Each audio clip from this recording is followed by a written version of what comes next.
The green smoothie sat before me like a verdict I couldn't escape. Patricia Chen smiled warmly across her pristine granite kitchen counter, her perfectly manicured hands clasped together as she watched me with those calculating eyes that I'd learned to fear, disguised as concern. "This one's packed with superfoods.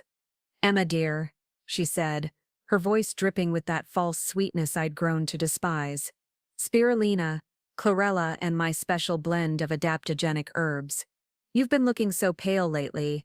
And David mentioned you've been having those stomach troubles again." I stared at the thick emerald liquid, noting how it seemed almost too green, too vibrant, like artificial food coloring mixed with something that nature never intended. The smell rising from the glass was wrong too. Not the earthy scent of fresh vegetables, but something chemical and bitter that made my nostrils burn. Patricia tilted her head, that practiced expression of motherly concern painted across her face. "Drink up, sweetheart. You know I only want what's best for you." But as I wrapped my fingers around the cold glass, feeling the condensation slip between my palms, I realized with startling clarity that Patricia Chen had never wanted what was best for me. In fact, I was beginning to understand that Patricia had been systematically destroying me, one wellness drink at a time. Before we jump back in, tell us where you're tuning from, and if this story touches you, make sure you're subscribed, because tomorrow I've saved something extra special for you. My marriage to David started like a fairy tale, or at least, that's what everyone in Austin's Westlake Hills community kept telling me. David Chen was the golden boy, brilliant software engineer, kind smile, and most importantly to the neighborhood gossips, he was Patricia Chen's beloved only son. Patricia herself was practically royalty in our upscale corner of Texas. The widow of a successful real estate mogul, she owned the largest house on Maple Street, drove a pristine white Mercedes, and held court every Tuesday at the Hills Country Club, where she dispensed wellness advice like some sort of suburban guru. When David first brought me home to meet his mother 4 years ago, I was genuinely excited. I'd lost my own mother in college, and the idea of having a maternal figure in my life again felt like a gift. Patricia seemed perfect, elegant, sophisticated, and deeply invested in health and wellness. Her house was a temple to clean living, with her extensive herb garden, collection of essential oils, and kitchen that looked like it belonged in a health magazine. Those first few months, Patricia treated me like the daughter she never had. She'd invite me over for weekend cooking sessions where she'd teach me about nutritional healing and the power of natural remedies. She had shelves lined with books about holistic health, ancient healing practices, and the dangers of modern processed food. Her passion seemed genuine, and I found myself drawn into her world of green juices, herbal teas, and supplements that promised to optimize everything from my mood to my metabolism. David was thrilled that we got along so well. He'd grown up with Patricia's health-focused lifestyle, and seeing me embrace it made him believe we were the perfect family unit. Every Sunday we'd gather at Patricia's house for elaborate dinners, where she'd present carefully crafted meals designed to nourish our bodies and spirit. She'd explain the healing properties of each ingredient, the ancient wisdom behind every combination, and how modern medicine had lost touch with nature's pharmacy. For the first 2 years of our marriage, I felt healthier than I ever had. My skin glowed and I had energy that carried me through my demanding job as a graphic designer at Morrison & Associates, one of Austin's premier marketing firms. David and I were happy, and Patricia seemed genuinely pleased with the woman her son had chosen. But then, gradually, things began to change. It started with subtle alterations in Patricia's behavior that I initially dismissed as coincidence. She'd express concern about my work stress, suggesting that the demanding creative deadlines were taking a toll on my health. She'd noticed that I looked tired, or pale, or mentioned that David had told her I wasn't sleeping well. Her solutions always involved more intensive wellness protocols, stronger herbal blends, more potent supplements, and increasingly frequent visits to her house for what she called healing sessions. The first time I got seriously ill was about 18 months ago. It was a Sunday evening after one of Patricia's elaborate dinner parties. She'd prepared what she called a cleansing feast, raw salads with exotic greens, fermented vegetables, and a special soup made from what she described as ancient healing mushrooms that she'd ordered from a specialty supplier. The meal was accompanied by her signature wellness shots, small glasses of intensely concentrated herbal mixtures that she claimed would boost our immune systems. I woke up at 3 in the morning with violent stomach cramps that felt like someone was twisting a knife in my abdomen. I spent the next 6 hours alternating between vomiting and collapsing on the cold bathroom tiles, my body racked with chills and fever. David found me there when he woke up, delirious and barely conscious. The emergency room doctor at David's medical center ran extensive tests, but couldn't pinpoint the cause of my symptoms. Dr. Sarah Kim, the attending physician, suggested it might be food poisoning or a severe reaction to something I'd eat. When she asked about my recent meals, I mentioned Patricia's dinner party, but David quickly defended his mother's cooking. My mom is obsessed with food safety, he insisted to Dr. Kim. She only uses organic ingredients and follows strict preparation protocol. Emma probably picked up a bug somewhere else. Patricia arrived at the hospital within an hour, her face etched with what appeared to be genuine worry.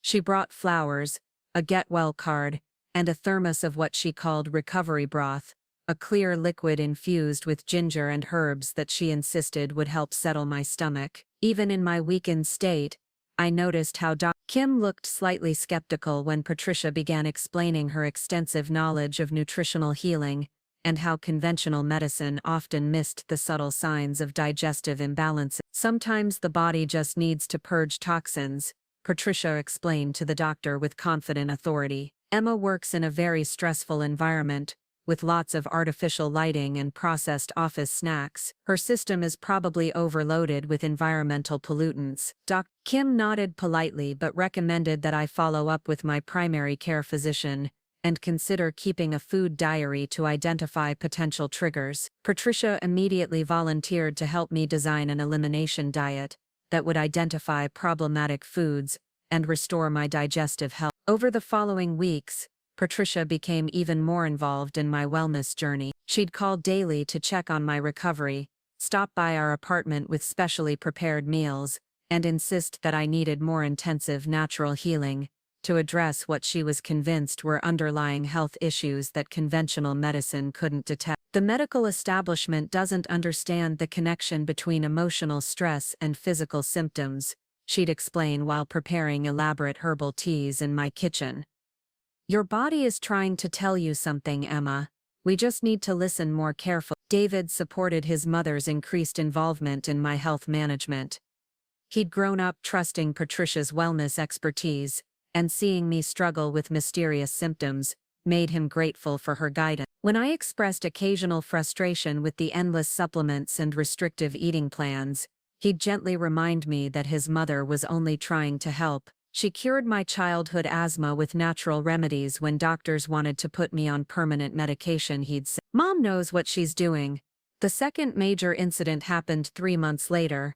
Patricia had invited me for what she called a healing retreat day at her house. She'd prepared a full schedule of wellness activities, meditation in her garden, a lymphatic drainage massage, and a series of what she termed therapeutic elixirs, designed to reset my digestive system. The elixirs were beautiful, I had to admit. Patricia presented them in delicate crystal glasses, each one a different color, and carefully labeled with its intended purpose. There was a golden turmeric blend for inflammation, a deep purple mixture for antioxidant support, and a pale green concoction that she claimed would restore my gut microbiome. I dutifully consumed each one throughout the day, trusting Patricia's expertise and grateful for her attention. She documented everything in a leather-bound journal, noting my reactions and planning future protocols based on my responses. It felt scientific and caring, like having a personal nutritionist who genuinely cared about my well-being. That evening, the symptoms hit even harder than before. This time, in addition to the violent stomach cramping and nausea, I experienced dizziness so severe that I couldn't stand without holding onto furniture. My vision blurred, and I felt disconnected from my own body, as if I were floating somewhere above myself watching everything happen to someone else. David rushed me to the emergency room again, and this time, Dr. Kim ordered more comprehensive tests, including blood work to check for toxins or drug interactions. Everything came back normal, which only added to the mystery of my recurring symptoms. Patricia arrived at the hospital with her usual concerned demeanor, but this time I noticed something different in her behavior. While David was talking to the doctor, I caught her watching me with an expression that didn't quite match her worried words. It was subtle, just a flicker of something calculating in her eyes, but it made my stomach clench with unease that had nothing to do with my medical symptoms. I'm starting to wonder if Emma has developed some sort of autoimmune condition, Patricia mused to Dr. Kim. These episodes seem to be getting more frequent and severe. Perhaps we need to consider that her body is attacking itself. Dr. Kim recommended that I see a gastroenterologist and possibly a rheumatologist to rule out autoimmune disorder. She also suggested that I might want to simplify my diet and avoid any unusual supplements or herbal preparations until we could identify the cause of my symptoms. Patricia's face tightened almost imperceptibly when Dr. Kim made this recommendation. But doctor, she said in her most reasonable voice, Emma's been making such progress with natural healing protocols. Conventional medicine tends to suppress symptoms rather than address root causes. I'd hate to see her abandon treatments that are actually helping her body heal. That night, as I lay in the hospital bed waiting for my discharge papers, I found myself thinking about Patricia's reaction to Dr. Kim's advice. Something about her immediate resistance to the idea of simplifying my treatment felt wrong, though I couldn't articulate why. When David stepped out to get coffee, I asked Dr. Kim directly about the possibility of herb-drug interactions or complications from mixing too many natural supplements. It's definitely possible, Dr. Kim admitted. Just because something is natural doesn't mean it's automatically safe. Some herbs can be quite potent, and combining multiple supplements can create unexpected reactions. I'd really recommend working with a qualified naturopathic doctor if you want to continue with alternative treatments, someone with formal training who can monitor for potential interaction. When I mentioned this conversation to David and Patricia later, Patricia's response was swift and defensive. She rattled off her credentials, years of self-study, certifications from various online wellness programs, and testimonials from friends whose health had improved under her guidance. She seemed almost offended by the suggestion that her knowledge might be insufficient or that her recommendations could be harmful. Doctors like Dr. Kim mean well, Patricia said with a condescending smile, but they're trained to see pills and procedures as solutions to everything. They don't understand that true healing comes from within, from supporting the body's natural wisdom rather than interfering with it. David nodded along with his mother's explanation, and I found myself preparing and narrating this story took us a lot of time, so if you are enjoying it, subscribe to our channel. It means a lot to us. Now back to the story. Feeling isolated and confused, was I being ungrateful for questioning Patricia's method? Was my skepticism just a result of my conditioning to trust conventional medicine over natural alternatives? Patricia had spent countless hours researching and preparing treatments specifically for me. Her intentions seemed pure, even if her methods were unconventional. Over the following months, I tried to be more open-minded about Patricia's wellness protocols, while also being more aware of my body's responses. I started keeping the food diary that Dr. Kim had recommended, noting not just what I ate, but how I felt after each meal or supplement. Patricia was supportive of this approach, saying it would help her fine-tune my treatments for optimal results. But as I reviewed my notes, a disturbing pattern began to emerge. My worst symptoms consistently occurred after consuming Patricia's special preparations, the herbal teas,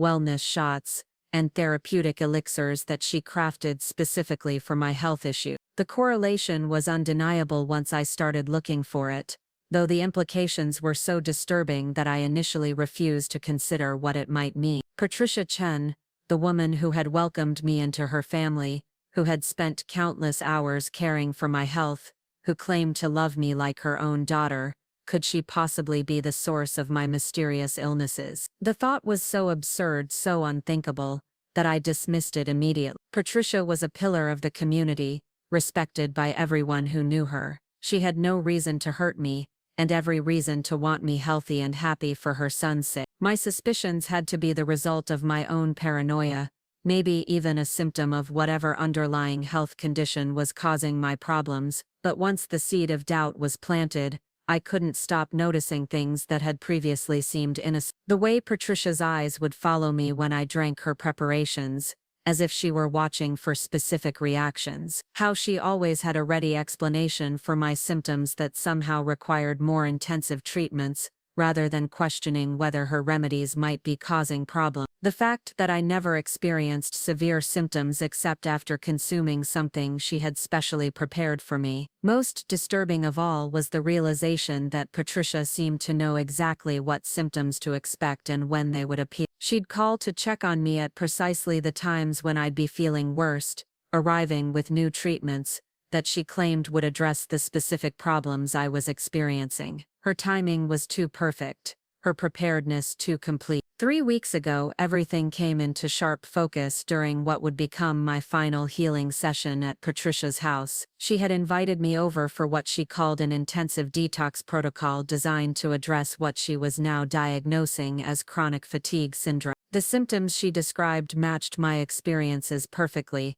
the unexplained exhaustion, digestive issues, brain fog, and recurring episodes of illness that seemed to have no clear medical cause. Patricia had prepared an entire day's worth of treatments, including a series of increasingly potent herbal preparations that she claimed would finally reset my system and restore my health. As she lined up the various tinctures, teas, and elixirs on her kitchen counter, explaining the properties of each ingredient and the expected timeline for my recovery, I felt a chill of recognition that had nothing to do with the air conditioning. This wasn't healing, this was something else entirely. The realization hit me like a physical blow as I stood in Patricia's immaculate kitchen, surrounded by her arsenal of wellness products and healing paraphernalia. Every carefully labeled jar, every precisely measured tincture, every lovingly prepared elixir that she had fed me over the past 2 years, suddenly took on a sinister new meaning. This wasn't a sanctuary of natural healing, it was a laboratory where Patricia had been conducting experiments on my body, using my trust and desperation as her primary tool. My hands trembled as I picked up one of the glass bottles from her counter, reading the handwritten label that proclaimed it to be a liver detox blend with milk thistle and dandelion root. The liquid inside was a murky brown color that seemed to shift and swirl even when the bottle was perfectly still. I unscrewed the cap and immediately recoiled from the acrid smell that rose from the opening. Nothing like the earthy plant-based scent that should emanate from the herbs Patricia claimed were inside. That particular blend is quite potent, Patricia said from behind me, her voice carrying a note of pride that now sounded absolutely chilling. I had to special order some of the ingredients from a supplier in Eastern Europe. Traditional healers there have access to plants that aren't available through conventional channels here in the States. I set the bottle down carefully, fighting to keep my expression neutral while my mind raced through the implications of what she had just revealed. Special orders from Eastern Europe. Ingredients that weren't available through conventional channels. How many times had Patricia mentioned obtaining unusual herbs and supplements from mysterious sources that she claimed had superior healing properties? Over the months I had been impressed by Patricia's dedication to finding rare and exotic treatments for my condition. She would spend hours researching obscure healing traditions, corresponding with suppliers around the world, and acquiring what she described as pharmaceutical-grade natural compounds that most people couldn't access. I had felt privileged to be the recipient of such specialized care, grateful that Patricia was willing to go to such lengths to help me recover my health. Now I understood that Patricia's extensive network of suppliers and her access to unusual substances weren't signs of her dedication to my well-being. They were the tools she used to systematically poison me while maintaining complete deniability. If questioned, she could claim that any adverse reactions were simply part of the healing process, or that my body was particularly sensitive to certain natural compounds. Who would suspect a respected community member who spent thousands of dollars importing exotic herbs specifically to help her daughter-in-law? Emma, dear, you look pale, Patricia observed, moving closer with that practiced expression of concern that I now recognized as performance art. Perhaps we should start with something gentler today. I have a lovely chamomile and passionflower blend that should help calm your nervous system before we move on to the more intensive treatments. The casual way she suggested starting with something gentler made my skin crawl. Patricia spoke about dosing me with unknown substances the way other people might discuss choosing which movie to watch or what to have for lunch. There was a clinical detachment in her voice that I had mistaken for scientific precision, but now understood was the coldness of someone who viewed me as nothing more than a test subject for her twisted experiment. I forced myself to smile and nod, playing along with her charade while my mind worked frantically to process this new understanding of my reality. That sounds perfect, Patricia. You always know exactly what I need. She beamed at the compliment, her eyes lighting up with genuine pleasure at my apparent gratitude. This reaction was perhaps the most disturbing revelation of all. Patricia genuinely enjoyed the role she had created for herself as my healer and caretaker. She thrived on my dependence, my gratitude, and my willingness to consume whatever she prepared for me. In her twisted worldview, she wasn't hurting me at all. She was helping herself to the intoxicating experience of having complete control over another person's physical well-being. As Patricia busied herself preparing the chamomile blend,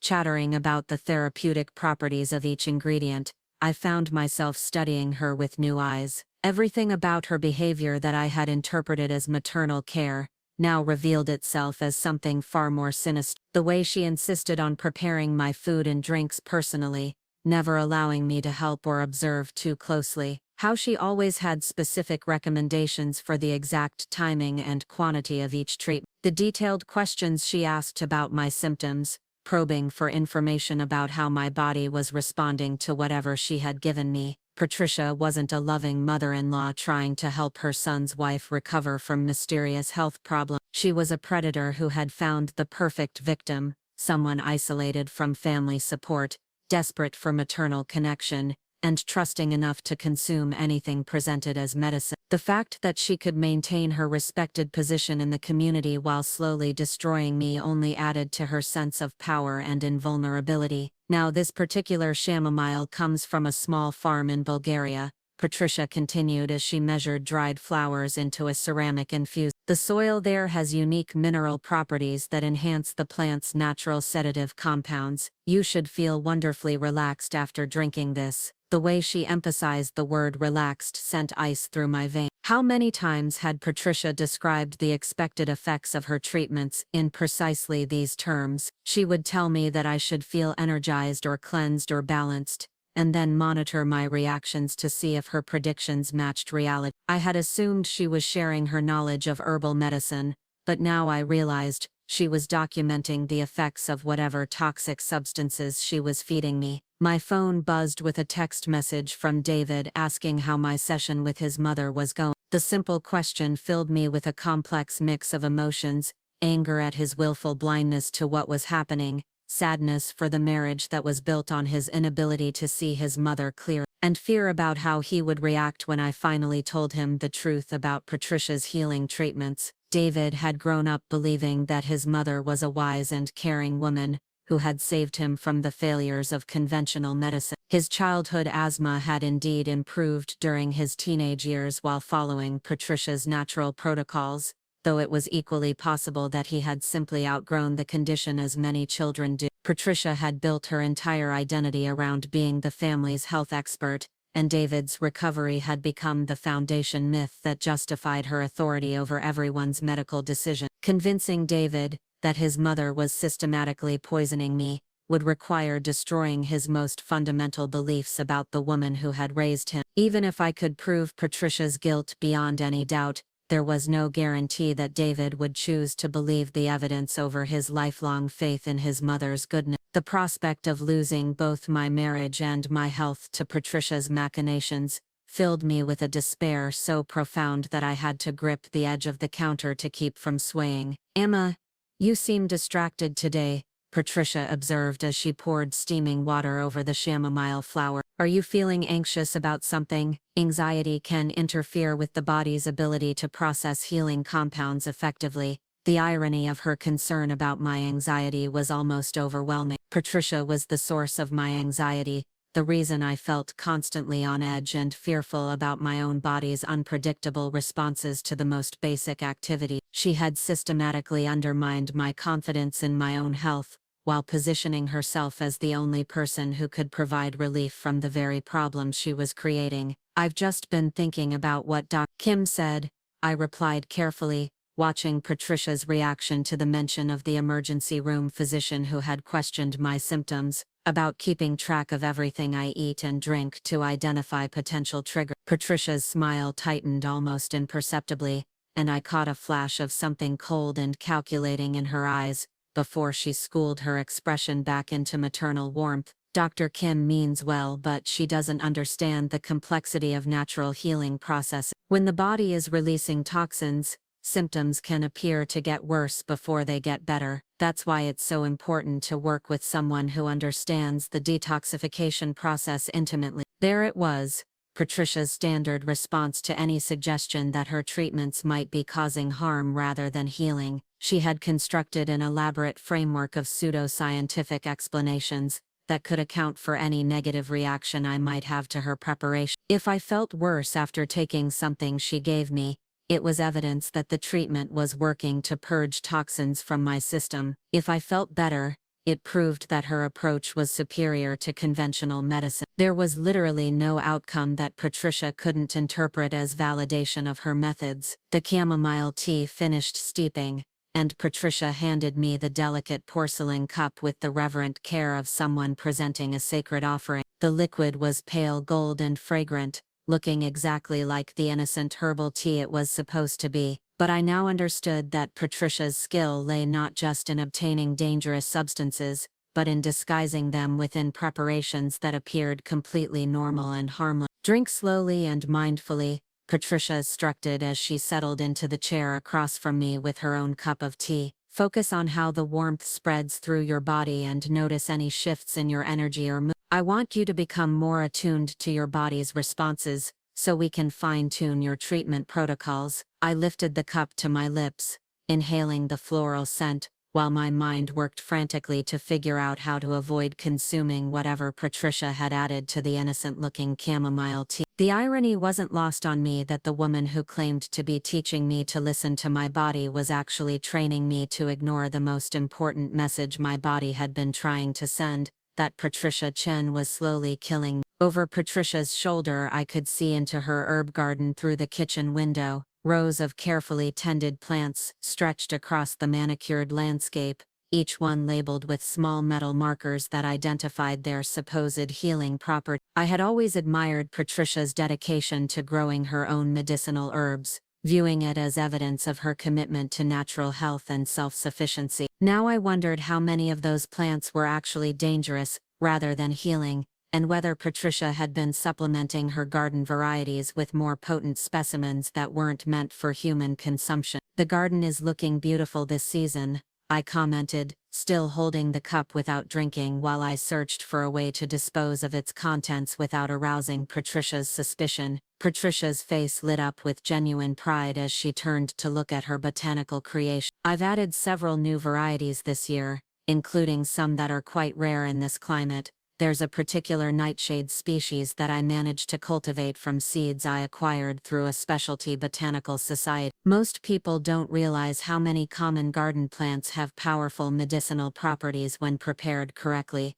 Nightshade." The word sent a chill through me as I remembered reading about the numerous toxic plants in the nightshade family, many of which could cause exactly the types of symptoms I had been experiencing: nausea, confusion, digestive problems, and neurological effects. Patricia spoke about cultivating dangerous plants with the same casual enthusiasm that other people might discuss growing tomatoes or herbs for cooking. "That's fascinating," I managed to say while carefully setting my cup down on the side table next to my chair. "I had no idea there were so many medicinal applications for plants that most people consider purely ornamental." Patricia leaned forward eagerly, clearly delighted to have found an appreciative audience for her botanical knowledge. "Oh, Emma, You have no idea how sophisticated traditional plant medicine can be. Modern pharmaceuticals are just crude derivatives of compounds that traditional healers have been using for thousands of years. The difference is that natural plant medicines work synergistically with the body's own healing mechanisms,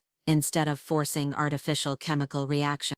As Patricia launched into a detailed lecture about the superiority of plant-based medicines over synthetic drugs, I realized that her extensive knowledge wasn't just a cover for her poisoning activities. It was the foundation that allowed her to select precisely the right substances to create specific symptoms while maintaining plausible deniability. Patricia genuinely was an expert in plant medicine, but she was using her expertise to harm rather than heal. The longer Patricia talked, the more chilling her enthusiasm became. She described various plants and their effects with the detached fascination of someone conducting scientific research, occasionally mentioning how certain compounds might affect different people based on their body weight, metabolism, or genetic variations. It was becoming clear that Patricia viewed poisoning me not as a malicious act, but as an intellectually stimulating hobby that allowed her to experiment with her botanical knowledge while maintaining her position as the family's trusted health advisor. "I should probably let you finish your tea while it's still warm," Patricia said eventually, noticing that I hadn't touched my cup during her lengthy dissertation on medicinal plants. Chamomile is most effective when consumed at the optimal temperature for absorption. I picked up the cup again, bringing it closer to my lips while my mind raced through possible escape strategies. Patricia was watching me with the focused attention of someone waiting for specific results, and I knew that refusing to drink would raise questions that I wasn't prepared to answer. I needed to buy myself time to figure out how to prove what Patricia was doing without putting myself in immediate danger. "Actually, Patricia, I'm wondering if we could try a different approach today," I said, setting the cup down again and forcing my voice to remain calm and reasonable. "I've been reading about the importance of fasting before certain detox protocols, and I'm wondering if I should avoid consuming anything for a few hours to prepare my system for the more intensive treatments you mentioned." Patricia's expression shifted subtly, and I could see her mind working to evaluate whether my suggestion represented a genuine interest in optimizing her treatment, or a sign that I was becoming resistant to her protocols. The calculating look in her eyes confirmed my worst fears about her motivations, but she quickly masked it with her practiced smile of maternal approval. "That's actually quite insightful, Em. Many traditional healing systems do emphasize the importance of proper preparation before intensive treatments. Perhaps we should postpone today's session and reschedule for later in the week when you've had time to properly prepare your system." Relief flooded through me as I realized that Patricia had accepted my excuse, but it was quickly replaced by the sobering understanding that I had only bought myself a temporary reprieve. Patricia would expect me to return for another session, and she would be even more focused on ensuring that I consumed whatever she prepared for me. I needed to use the time I had gained to figure out how to expose Patricia's activities and protect myself from her continued attempts to poison me. As I gathered my purse and prepared to leave Patricia's house, she walked me to the door with her usual display of caring concern. "Make sure you drink plenty of pure water over the next few days," she advised, pressing a small bottle of what she claimed was specially filtered water into my hand. "Hydration is crucial for supporting the body's natural detoxification processes." I accepted the bottle with a smile while internally recoiling from the thought of consuming anything that Patricia had prepared. Even something as basic as water couldn't be trusted when it came from Patricia's hands, and I made a mental note to dispose of it as soon as I was safely away from her house. The drive home gave me time to process the enormity of what I had discovered and begin planning my next step. Patricia Chen, respected community member and devoted mother, had been systematically poisoning me for over 2 years while convincing everyone around us that she was trying to save my life. The sophistication of her approach was terrifying. She had constructed an elaborate framework of alternative medicine that provided perfect cover for her activities, while positioning herself as the only person qualified to address my mysterious health problem. But now that I understood what Patricia was doing, I finally had the knowledge I needed to protect myself and gather evidence of her crime. The question was whether I could expose her before she realized that I had discovered her secret, and whether anyone would believe me when I revealed the truth about Austin's most trusted wellness guru. The bottle of water Patricia had given me sat on my kitchen counter like evidence in a crime I was only beginning to understand. For 3 days I stared at it every morning while making my coffee, analyzing its contents through the clear plastic without daring to open. The liquid appeared perfectly normal, crystal clear with no visible sediment or unusual coloration. But I now knew that Patricia's expertise lay in creating preparations that looked completely innocent while harboring dangerous secrets. During those 3 days of forced clarity, away from Patricia's constant ministrations and wellness protocols, my body began to feel more stable than it had in months. The persistent brain fog that I had attributed to work stress started lifting. The constant low-level nausea that had become my normal state gradually faded.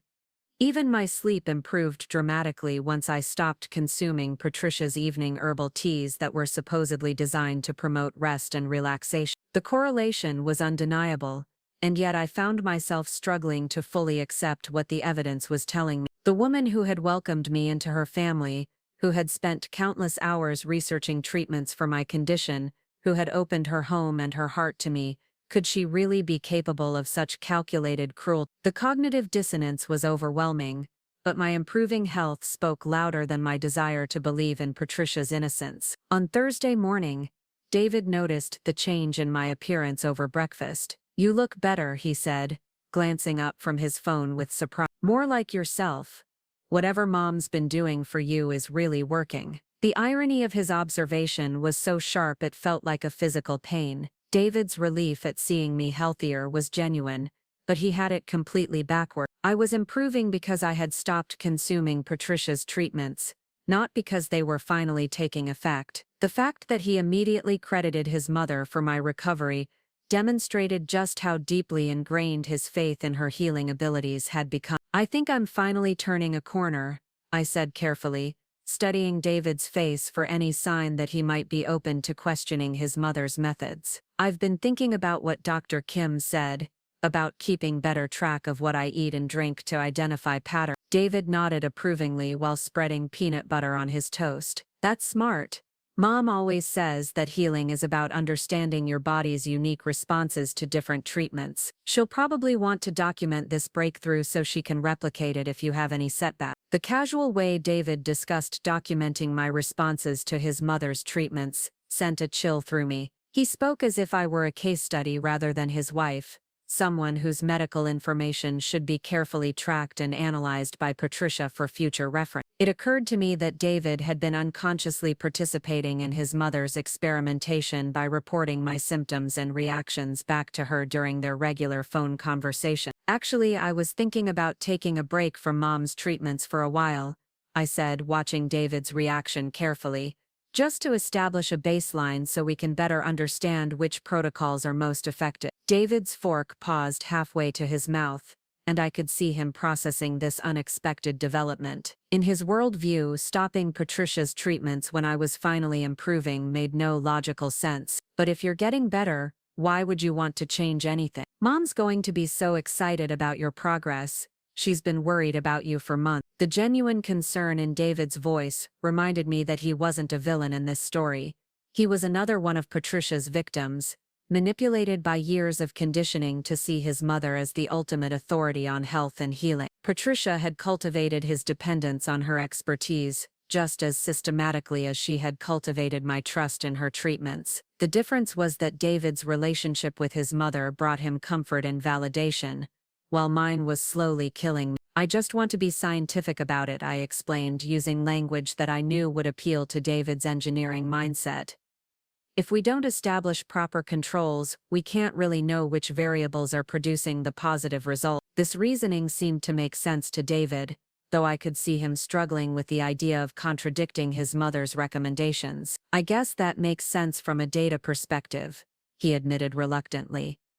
"But you should probably discuss it with Mom first. She's put a lot of time and research into your treatment plan." The suggestion that I needed Patricia's permission to stop consuming her preparations crystallized something important about the dynamics in our family. Patricia had positioned herself as the ultimate decision-maker regarding my health, and even David, My husband automatically deferred to her authority rather than supporting my autonomy over my own body. This realization filled me with a fierce determination to reclaim control over my life, regardless of the consequences for my marriage. That afternoon, I drove to the Austin Public Library and spent hours researching plant toxicology and the symptoms of various poisoning scenarios. What I discovered was both fascinating and terrifying. Many of the plants that Patricia grew in her garden, including several varieties of nightshade, foxglove, and oleander, contained compounds that could produce exactly the symptoms I had been experiencing when consumed in small, repeated doses. Even more disturbing was learning about the concept of chronic low-dose poisoning,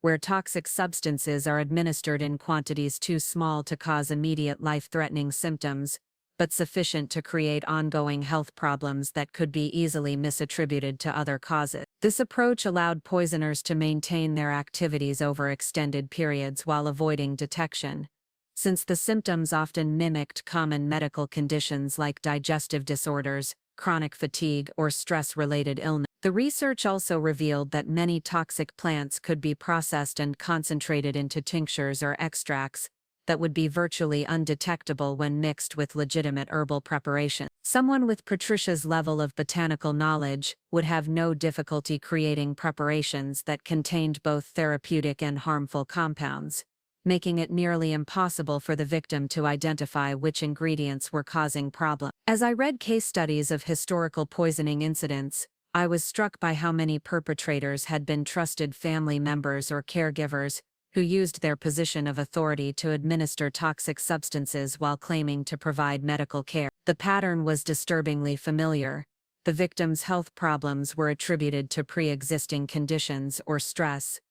The poisoner positioned themselves as the primary caregiver, and anyone who questioned the treatment was dismissed as interfering with necessary medical intervention. By the time I left the library, I had developed a clear understanding of how Patricia had been able to poison me for over 2 years without detection. She had chosen her methods carefully, using her reputation as a wellness expert to deflect suspicion while gradually escalating the potency of her preparations, as my body developed tolerance to lower doses. The sophistication of her approach suggested that this wasn't an impulsive decision born from momentary anger or jealousy. It was a calculated campaign designed to destroy my health while maintaining her image as a devoted mother-in-law. The next step was figuring out how to prove what Patricia was doing without putting myself in immediate danger. I needed evidence that would be convincing to both law enforcement and medical professionals, which meant documenting Patricia's activities in a way that couldn't be dismissed as coincidence or misunderstanding. More importantly, I needed to do this without alerting Patricia to my suspicions, since her reaction to discovery could escalate from chronic poisoning to something much more immediately lethal. Friday evening, Patricia called to schedule our next healing session. "I've been thinking about your idea regarding preparation protocols," she said with her characteristic enthusiasm. "I believe you're absolutely right about the importance of proper system preparation. I've designed a modified fasting regimen that should optimize your body's receptivity to the more intensive treatments."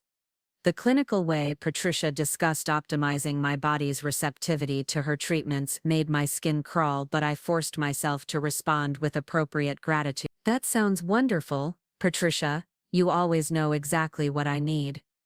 I've also acquired some new plant medicines that I'm excited to try with you," Patricia continued, her voice taking on the tone of someone sharing exciting news about an anticipated gift. "There's a particular preparation from a traditional healer in Peru that's supposed to be extraordinarily effective for chronic digestive imbalances.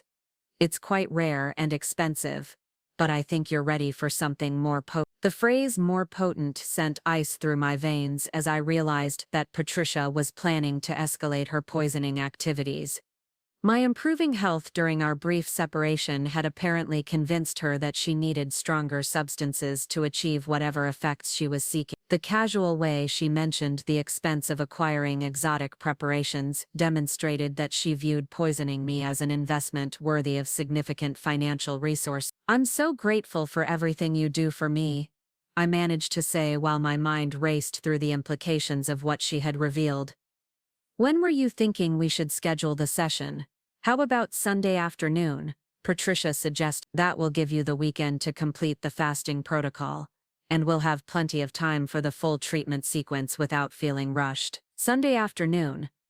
3 days to figure out how to turn the tables on Patricia without her realizing that I had discovered her secret. 3 days to gather evidence and plan a strategy that would protect me while exposing her crimes. 3 days to potentially save my life. After ending the call with Patricia, I sat in my kitchen staring at the bottle of water she had given me earlier in the week. An idea began forming in my mind, dangerous, but potentially brilliant. What if I could use Patricia's own methods against her?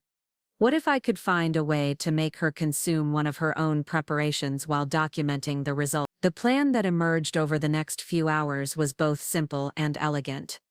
Patricia always prepared multiple servings of her treatments, claiming that she liked to test everything herself before giving it to me to ensure optimal quality and potency. She would pour 2 cups of tea or 2 glasses of whatever preparation she had created, and we would drink them together while she monitored my responses and documented the effects. What if I could switch our cups without her noticing? Patricia was so focused on watching my reactions to her treatments that she rarely paid attention to her own consumption once she had verified that her preparation met her standard. If I could create a distraction at the right moment and swap our drinks, Patricia would end up consuming whatever toxic substances she had intended for me while I drank from her presumably safe portion. The beauty of this approach was that it would use Patricia's own confidence against her. She would never suspect that I had discovered her secret, so she wouldn't be watching for signs of deception or manipulation. Her attention would be focused entirely on observing my reactions to what she believed I was consuming, giving me the perfect opportunity to document her responses to her own medicine. But the plan required perfect timing and flawless execution. I would need to create a convincing distraction that would allow me to switch our cups without Patricia noticing. I would also need to have some way of recording what happened afterward,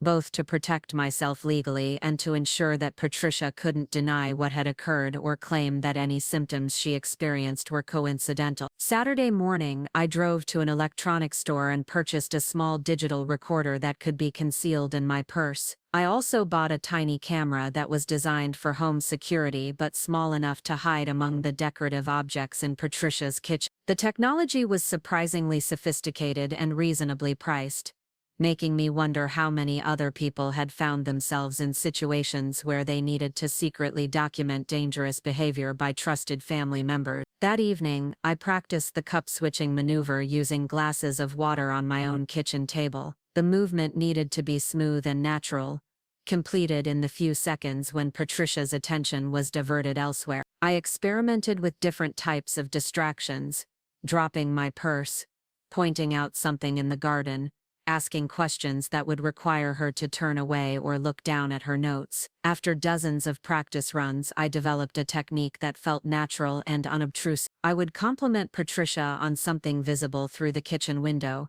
causing her to turn and look in that direction while I quickly switched our glasses. The movement was subtle enough that it could be explained as simply rearranging the drinks on the table, and it took less than 3 seconds to complete. By Sunday morning, I felt as prepared as possible for what would either be my liberation from Patricia's systematic poisoning, or a catastrophic miscalculation that could escalate the danger I was facing. Either way, I knew that I couldn't continue living in the toxic dynamic that Patricia had created.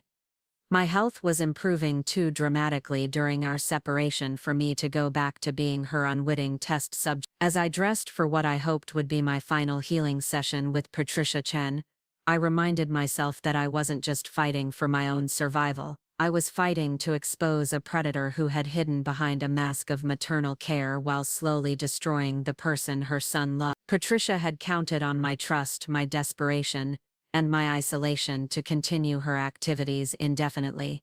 But she had underestimated my intelligence, my determination, and my capacity for strategic thinking. Today, Patricia was going to discover that her perfect victim had become her most dangerous opponent. The drive to Patricia's house felt like traveling toward a confrontation that had been building for over 2 years. As I pulled into her driveway and saw her perfectly maintained garden full of beautiful and deadly plants, I realized that this wasn't just about stopping Patricia from poisoning. This was about reclaiming my life, my health, and my future from someone who had tried to steal them all while convincing everyone around us that she was trying to save me. Patricia opened the door with her characteristic warm smile, her eyes bright with anticipation for the intensive treatment session she had planned. "Emma, dear, you look wonderful.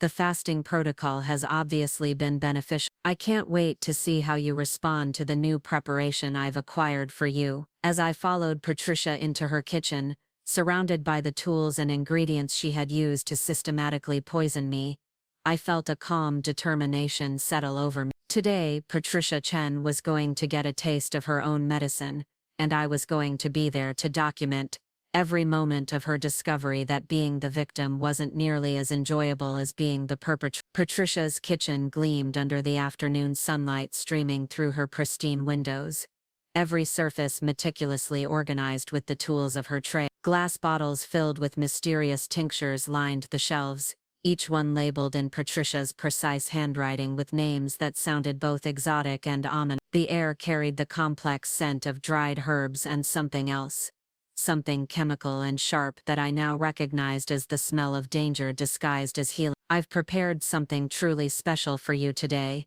Patricia announced as she moved gracefully around her kitchen, gathering ingredients from various cabinets and drawers. "This particular blend comes from a traditional healer who lives high in the Andes mountain. The plants only grow at extreme altitudes, and the preparation process requires very specific timing according to lunar cycles." I watched Patricia work, noting the reverent care with which she handled each component of whatever cocktail she was creating for me. Her movements were precise and practiced, like a pharmacist preparing a complex prescription, except that her medicine cabinet contained substances that no legitimate pharmacy would ever stop. The small digital recorder in my purse was already running, capturing every word of Patricia's detailed explanation of her latest acquisition. "The local indigenous people call it spirit medicine," Patricia continued, measuring what appeared to be dried bark into a small ceramic bowl. "It's supposed to create profound shifts in consciousness while purging deep-seated toxins from the cellular level. Most Western bodies aren't prepared for something this powerful,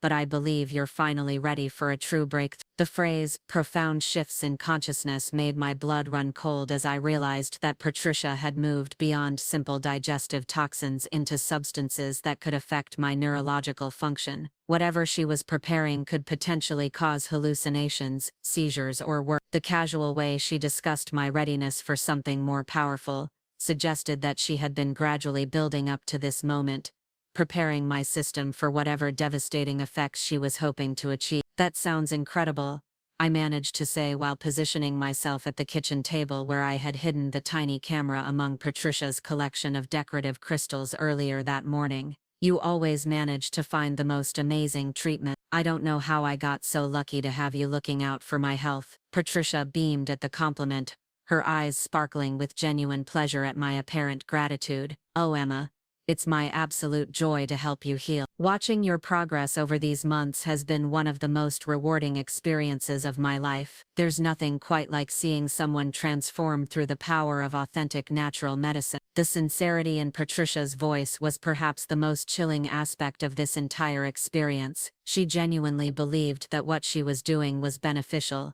that my suffering was a necessary part of some greater healing process that only she was qualified to oversee. In her twisted worldview, the fact that her treatments consistently made me sicker was proof of their effectiveness, evidence that they were purging toxins and addressing root causes that conventional medicine couldn't detect. As Patricia continued her preparations, grinding dried roots and measuring precise quantities of various powders, I found myself studying her with the same clinical detachment that she had always used when observing my reactions to her treatment. Her movements were confident and practiced, suggesting that she had prepared similar concoctions many times before. The question that haunted me was whether I was her first victim or simply the latest in a series of people who had suffered under her care. "Now this preparation needs to steep for exactly 17 minutes, Patricia explained as she poured boiling water over the mixture of ingredients. "The traditional healers are very specific about the timing, Too short and the active compounds won't be properly extracted. Too long and the medicine becomes too concentrated for safe consumption. The irony of Patricia's concern about safe consumption was so absurd that I almost laughed out loud. Here was a woman who had been systematically poisoning me for 2 years, carefully explaining the importance of proper preparation techniques to ensure that her latest toxic brew wouldn't be too dangerous to drink. The level of self-deception required to maintain such contradictory beliefs was staggering. While we waited for the tea to steep, Patricia pulled out her leather-bound journal and began reviewing her notes from our previous session. The pages were filled with detailed observations about my symptoms, reactions and recovery patterns, documented with the thoroughness of a clinical researcher. Seeing my suffering reduced to data points in Patricia's neat handwriting was profoundly disturbing, but it also provided clear evidence of the systematic nature of her activities. "I've been analyzing your response patterns," Patricia said, running her finger down a page of notes. "There's a definite correlation between the intensity of your initial reactions and the long-term benefits you experience. The sessions that produce the strongest detox symptoms are consistently followed by the most significant improvements in your overall well-being." This was Patricia's central delusion, the belief that making me violently ill was actually helping me recover from some underlying condition that only she could detect. She had constructed an elaborate theoretical framework that allowed her to interpret any negative reaction as a positive sign, making it virtually impossible for outside observers to challenge her methods without being dismissed as ignorant of natural healing principles. "I've also been documenting some interesting correlations with lunar cycles and seasonal changes," Patricia continued, flipping to another section of her journal. "Your system seems to be particularly responsive to treatments administered during the waning moon, especially when combined with certain planetary alignments that enhance the Earth's magnetic field." The pseudoscientific complexity of Patricia's explanations served multiple purposes. It made her appear knowledgeable and sophisticated to people who weren't familiar with legitimate medical science. It provided convenient excuses for why her treatments didn't always produce the expected result. Most importantly, it created a framework so convoluted that questioning any specific aspect could be dismissed as failing to understand the bigger picture. The timer on Patricia's phone chimed, indicating that the 17 minutes had elapsed and her latest creation was ready for consumption. She moved to the stove with obvious excitement, carefully straining the dark liquid through a fine mesh filter into 2 matching ceramic cups. The resulting tea was an ominous brown color with an oily surface that reflected the kitchen lights like a thin film of contamination. "Perfect," Patricia murmured, as she examined the consistency and color of the liquid. "This batch turned out exactly as the traditional healers described. The color indicates optimal extraction of the active alkaloid." She placed both cups on the kitchen table, positioning them carefully so that we were sitting directly across from each other. This was the moment I had been preparing for, the crucial few seconds when I would need to execute the cup switch without Patricia noticing. My heart rate accelerated as I realized that everything depended on the next few minutes going exactly according to plan. "Before we begin, I want to document this moment," Patricia said, pulling out her phone to take photos of the cups and the brewing setup. "This is such a significant milestone in your healing journey. I want to capture everything for future reference." As Patricia focused on taking photos from various angles, documenting her preparation process with the same obsessive attention to detail that characterized everything she did, I saw my opportunity. While she was bent over the table adjusting the lighting for a better shot, I quickly and smoothly switched our cups, using the movement to reposition the flowers in the center of the table as camouflage for my action. The switch took less than 3 seconds and appeared completely natural, just someone absently rearranging objects on the table while waiting for a photo session to finish.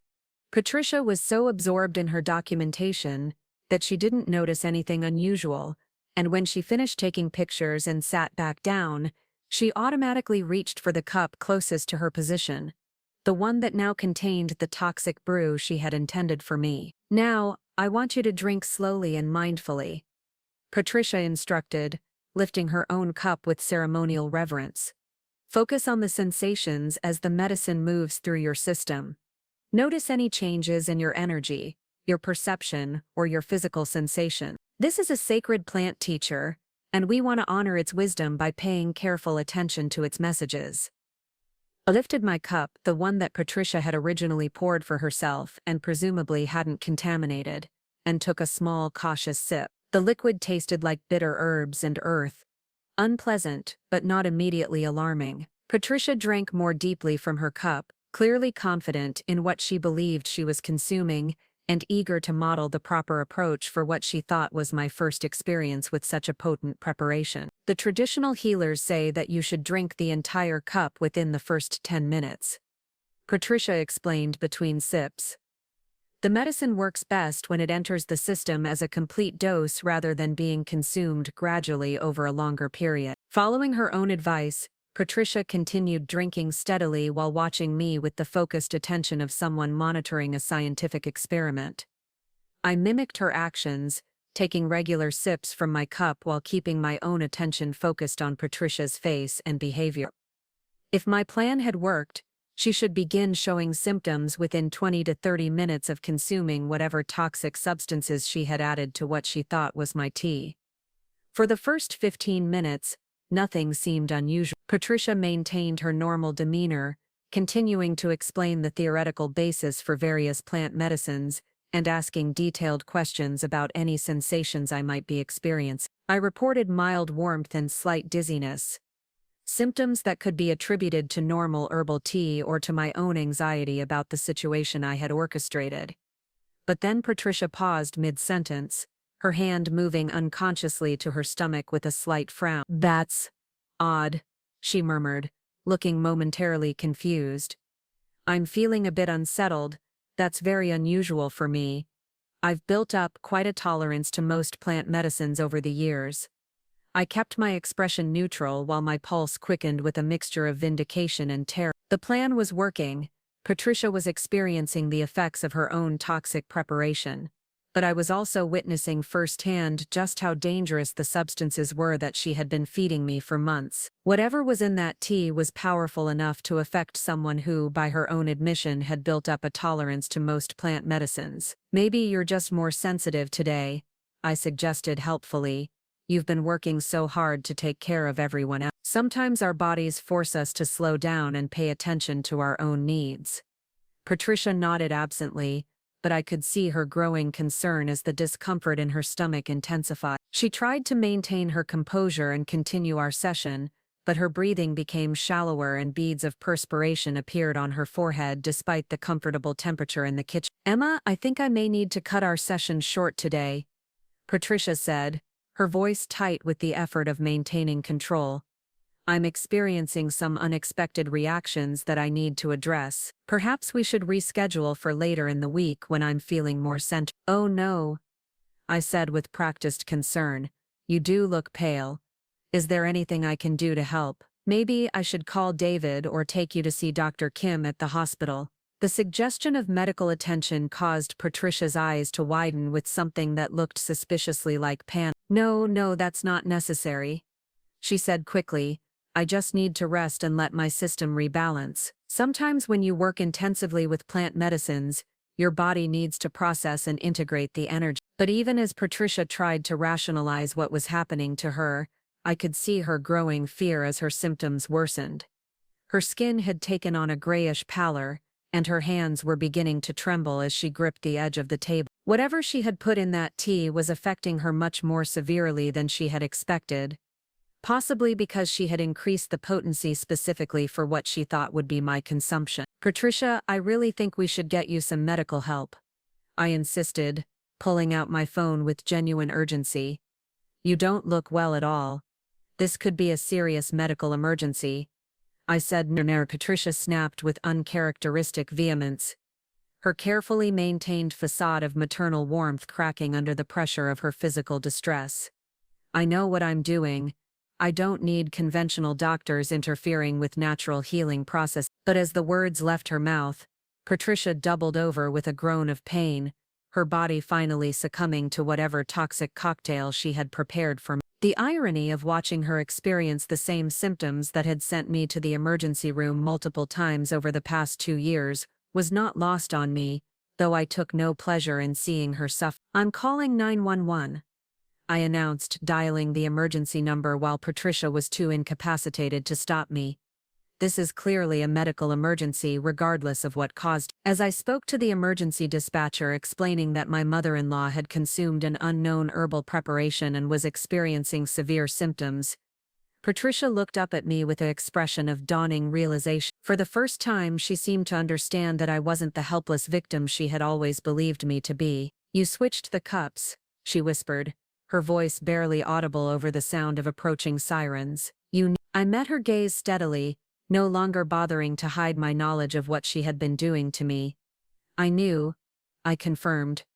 "I've known for days. The question is, Patricia, what exactly did you put in that tea that you were so eager for me to drink?" Patricia's face contorted with a mixture of rage and fear as she realized that her carefully constructed world of plausible deniability was collapsing around her. She had been caught in the act of attempting to poison me, using her own methods against her, and there would be no way to explain away what had happened. The paramedics burst through the front door just as Patricia collapsed completely, her body finally overwhelmed by whatever concentrated toxins she had prepared for my consumption. As they worked to stabilize her condition and prepare her for transport to the hospital, I handed over the digital recorder that had captured her entire explanation of the spirit medicine and its supposed effects. "She prepared this tea specifically for me," I explained to the lead paramedic, "but I think she accidentally consumed the wrong cup.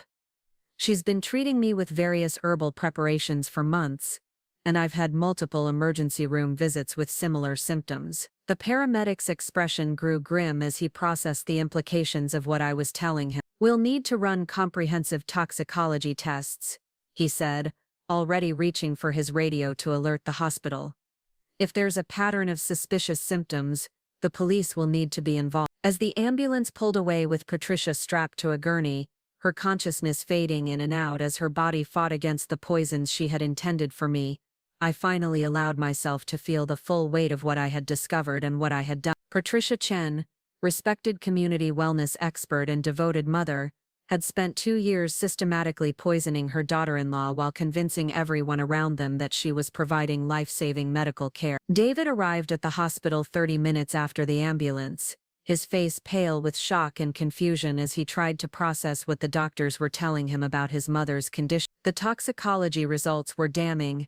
Patricia's blood contained concentrated levels of multiple alkaloids from plants that had no legitimate medicinal use, substances that could only have been intentionally extracted and concentrated for the purpose of causing harm. "I don't understand," David kept saying as Detective Williams explained that his mother was being charged with attempted murder and multiple counts of assault with a deadly weapon. "Mom's a healer, she would never hurt anyone. There has to be some mistake." But there was no mistake. The evidence was overwhelming: the toxic plants in Patricia's garden, the detailed journals documenting my symptoms and her escalating treatments, the testimony of Doc Kim about my repeated emergency room visits, and the recording of Patricia explaining how she had prepared her latest and most dangerous concoction specifically for me to consume. The investigation revealed that I hadn't been Patricia's first victim. 2 other women in her social circle had experienced similar mysterious illnesses while under Patricia's care, though they had moved away from Austin before the pattern could be detected. Patricia had been perfecting her methods for years, using her reputation as a wellness expert to gain access to vulnerable people who trusted her with their health and their lives. The trial lasted 3 months and became a sensation in Austin's wellness community as people struggled to reconcile their image of Patricia as a caring healer with the evidence of her systematic poisoning activity. Many of her former clients came forward with stories of unexplained illnesses and adverse reactions to her treatments, painting a picture of a woman who had used her knowledge of plant medicine to experiment on unsuspecting victims while maintaining her facade as a devoted caregiver. Patricia was ultimately sentenced to 25 years in prison for attempted murder, assault, and practicing medicine without a license. The judge noted that her abuse of trust and systematic approach to harming vulnerable people represented one of the most disturbing cases of medical fraud he had ever encountered.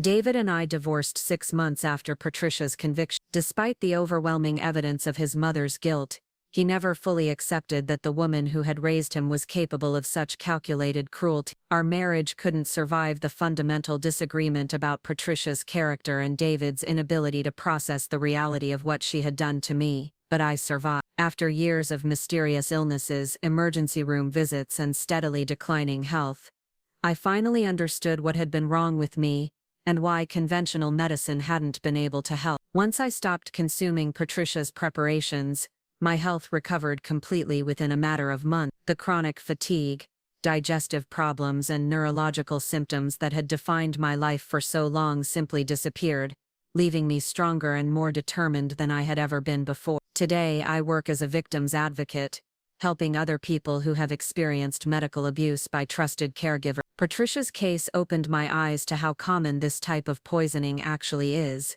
particularly in communities where alternative medicine is popular and practitioners operate without proper oversight or accountability. The bottle of water that Patricia gave me during my last visit to her house still sits on my kitchen counter, now sealed in an evidence bag and labeled as Exhibit A in the case against her. Laboratory analysis revealed that it contained concentrated extracts from several toxic plants, enough to cause serious organ damage if consumed regularly over time. It serves as a daily reminder that the person trying to kill me smiled while offering me medicine, and that sometimes the greatest danger comes from those who claim to love us most. Patricia Chen thought she had found the perfect victim, isolated, trusting, and desperate for maternal care, but she underestimated my intelligence, my determination, and my capacity for survival. In the end, her own arrogance and expertise became the tools of her downfall, and the medicine she prepared for my destruction became the evidence that secured her conviction. The greatest victory isn't that Patricia is now in prison where she can't hurt anyone else, though that brings me satisfaction. The greatest victory is that I trusted my instincts, fought back when everyone around me was telling me to be grateful for her care, and ultimately saved not just my own life, but the lives of future victims who would have fallen into Patricia's web of toxic compassion. Sometimes the people who hurt us most are the ones who smile while they do it, who claim to love us while they slowly destroy us, who position themselves as our saviors while they orchestrate our suffering. But if you listen carefully to your body, trust your instincts, and refuse to accept that abuse disguised as care as normal, you can break free from even the most sophisticated forms of manipulation and reclaim your life from those who would steal it from you. The courthouse steps in downtown Austin felt like sacred ground as I walked down them for the final time, the weight of 26 months of legal proceedings finally lifted from my shoulders. Behind me, the massive limestone building held the echoes of testimony, evidence presentations, and the moment when 12 jurors declared Patricia Chen guilty on all counts. The Texas sun blazed overhead with the kind of intensity that made everything seem sharper, more real, as if the universe itself was celebrating the end of my long journey toward justice. Jennifer Martinez, my attorney, walked beside me carrying a briefcase filled with documents that had become the roadmap to my new life. Insurance settlements, victim compensation paperwork, and most importantly, the court order that officially cleared my name of any suspicion in Patricia's poisoning case. For months after Patricia's arrest, whispers had followed me through the upscale neighborhoods of Westlake Hills, neighbors wondering if I had somehow orchestrated my own mother-in-law's downfall, if perhaps I was the real villain in this twisted family drama. The media attention should die down within a few weeks, Jennifer said as we reached the bottom of the courthouse steps. Patricia's case has become a cautionary tale about unregulated wellness practitioners, but the public fascination with the details will fade. You can finally start building the life you want without looking over your shoulder. The life I wanted. For so long my existence had been defined by Patricia's manipulations, David's willful blindness, and my own desperate struggle to survive in a situation that was slowly killing me. Now, with Patricia behind bars and my divorce finalized, I faced the terrifying and exhilarating prospect of creating an entirely new identity based on my own choices, rather than someone else's toxic agenda. My phone buzzed with a text from Dr. Sarah Kim, the emergency room physician who had treated me during my worst episodes of poisoning. She had become an unexpected ally during the investigation, providing crucial medical testimony about the pattern of my symptoms and the likelihood that they had been artificially induced. Her message was simple but profound. Saw the news about the sentencing. You saved lives today. Proud to know you. The validation from Dr. Kim meant more to me than all the newspaper headlines and television coverage combined. During the darkest moments of my ordeal with Patricia, Dr. Kim had been one of the few people who looked beyond the surface explanations and asked difficult questions about what was really happening to me. Her willingness to challenge the narrative that I was simply a fragile woman with mysterious health problems had been instrumental in building the case against Patricia. As I drove through the streets of Austin toward my new apartment in the trendy South Lamar district, I reflected on how dramatically my relationship with the city had changed over the past year. Previously, Austin had felt like Patricia's domain, a place where her reputation as a wellness guru preceded her wherever we went, where every coffee shop and farmer's market contained people who knew and respected her supposed expertise in natural healing. Now Austin felt like my city filled with possibilities and new connections rather than reminders of my victimization. The apartment I had chosen was deliberately located on the opposite side of town from Patricia's Westlake Hills neighborhood,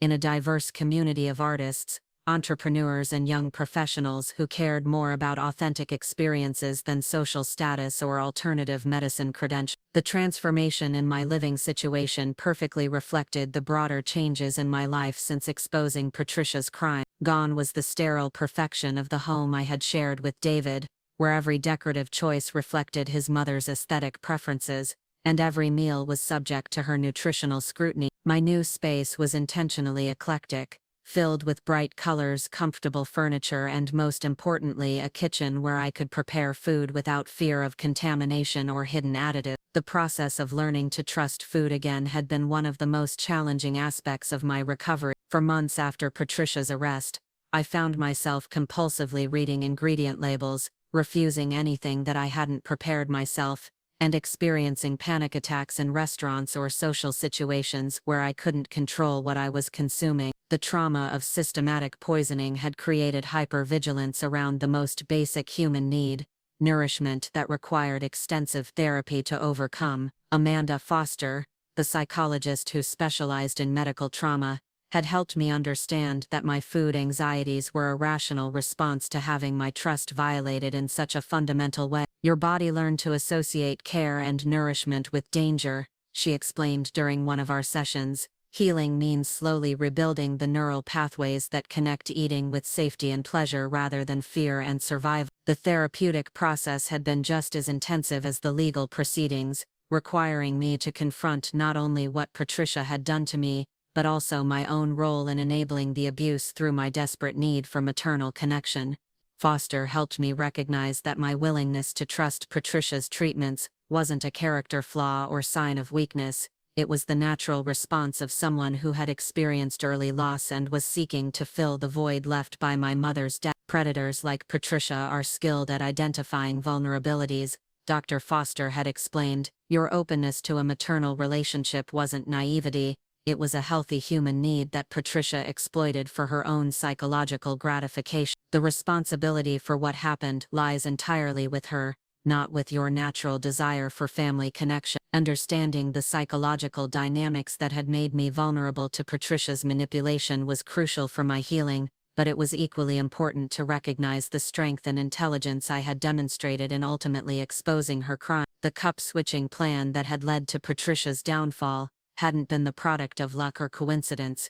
It had required careful observation, strategic thinking, and remarkable courage under extremely dangerous circumstances. The victim advocacy work that had emerged from my experience with Patricia felt like the natural evolution of skills I had developed during those terrifying months of gathering evidence and building a case against her. My ability to recognize the subtle signs of medical abuse, combined with my understanding of how perpetrators maintain their facades of respectability, made me uniquely qualified to help other victims navigate similar situations. The Wellness Abuse Recovery Center that I had founded 6 months after Patricia's conviction was already helping dozens of people across Texas who had experienced various forms of medical manipulation by trusted caregivers. Many of the cases followed patterns disturbingly similar to my own, respected community members using their knowledge of alternative medicine to experiment on vulnerable individuals while maintaining their reputations as healers and helpers. Sarah Williams, one of my first clients, had spent 3 years under the care of a naturopathic practitioner who had gradually escalated her supplement regimen until she was consuming over 40 different pills and tinctures daily. Like me,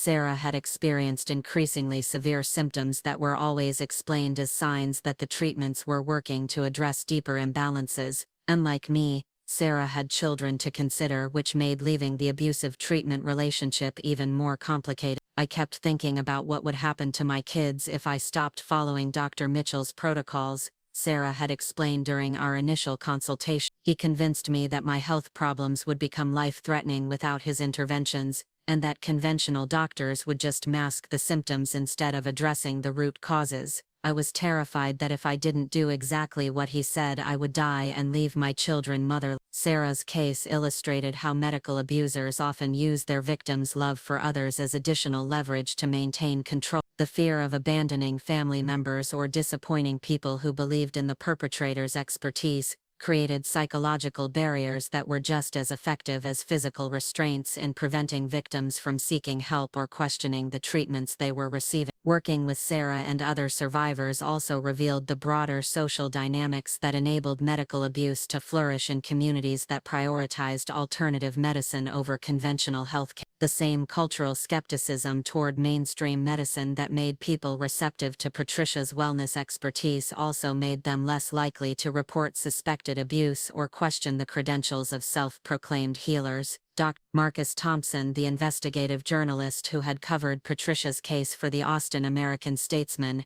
had spent months researching the regulatory gaps that allowed unqualified practitioners to present themselves as medical experts. His series of articles about wellness industry fraud had sparked legislative discussions about implementing stronger oversight for alternative medicine practitioners. Though meaningful reform remained frustratingly slow, the challenge is that people want access to alternative treatments, Dr. Thompson had explained during a panel discussion about medical fraud prevention, but they also deserve protection from predators who exploit their openness to non-conventional approaches. Finding the balance between healthcare freedom and consumer safety requires nuanced regulations that most legislators aren't equipped to design. The complexity of healthcare regulation meant that advocacy work often involved educating potential victims about red flags rather than relying on government oversight to prevent abuse. The workshops I conducted at community centers, wellness festivals, and even some medical conferences focused on helping people recognize the warning signs of practitioners who might be using their trust for harmful purposes. The warning signs were surprisingly consistent across different types of medical abuse cases: practitioners who discouraged their patients from seeking second opinions,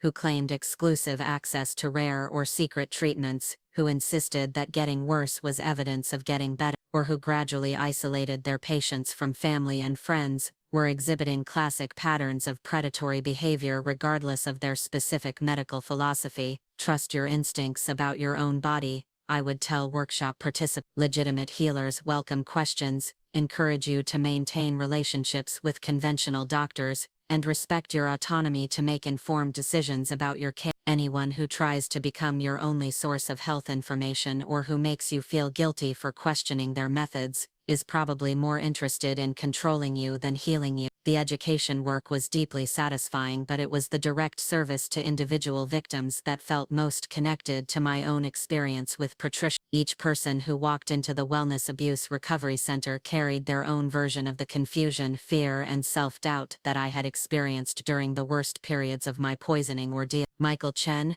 no relation to David's family, had been one of the most challenging cases the center had handled. A former military veteran struggling with PTSD, Michael had been targeted by a practitioner who claimed that conventional psychiatric medications were preventing his body from healing naturally from trauma. Over the course of 18 months, the practitioner had convinced Michael to discontinue his prescribed medications, while consuming increasingly expensive and exotic herbal preparations that promised to address the root spiritual causes of his psychological distress. By the time Michael's family brought him to our center, he was experiencing severe psychiatric symptoms that required immediate hospitalization. The practitioner who had been treating him had disappeared, leaving behind only a vacant office and a trail of other veterans who had received similar treatment. Michael's case illustrated how medical abuse could be particularly devastating for people whose existing vulnerabilities made them desperate for alternative approaches to healing. I wanted to believe that there was a natural solution that wouldn't make me feel like a broken person,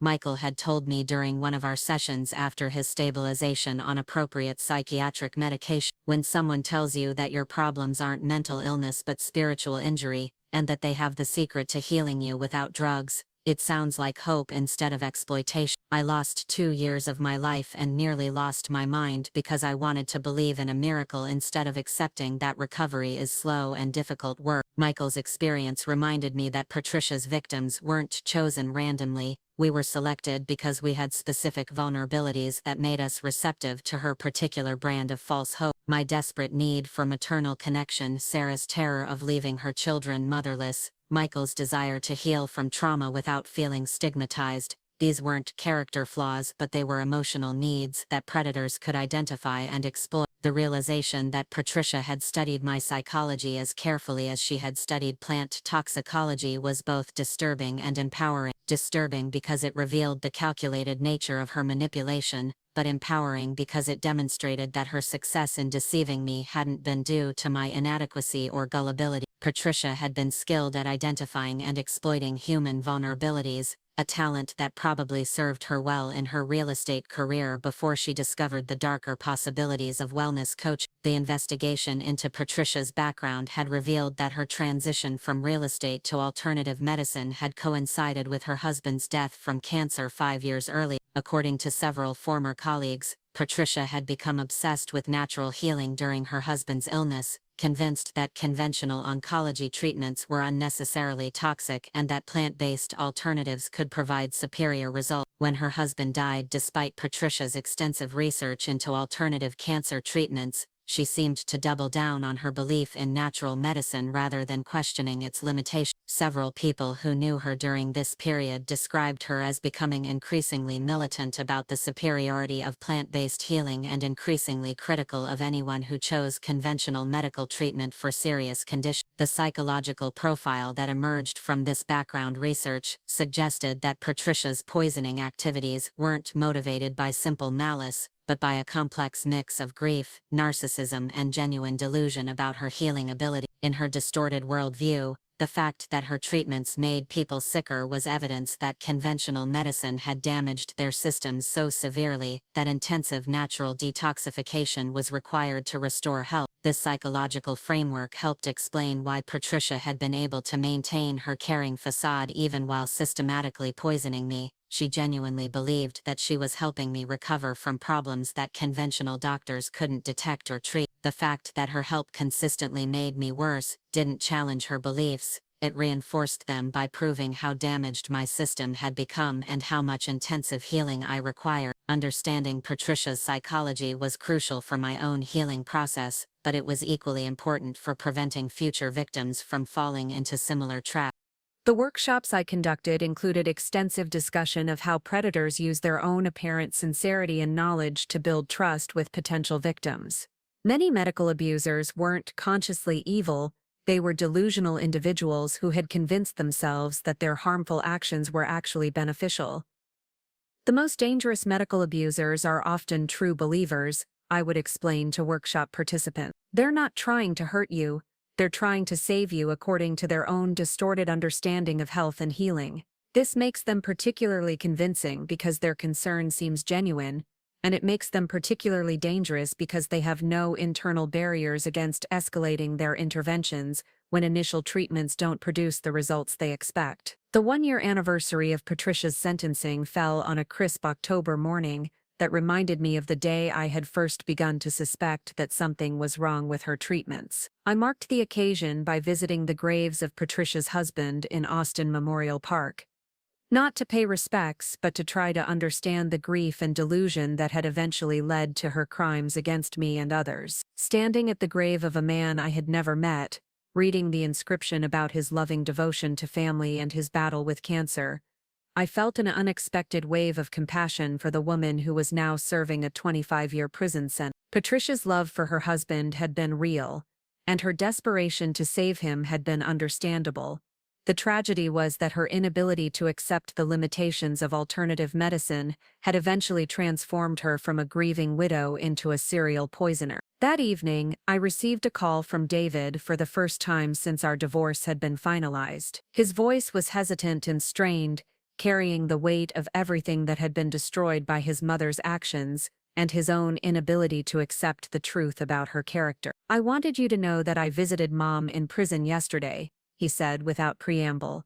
"She's not doing well. She still insists that she was trying to help you, that the whole thing was a misunderstanding caused by your inability to handle intensive natural healing." The fact that Patricia was maintaining her delusions even in prison didn't surprise me, though it was disturbing to realize that she might never acknowledge the harm she had caused. "How are you doing with all of this?" I asked David, genuinely curious about how he was processing the destruction of his worldview. "I started seeing a therapist," David admitted.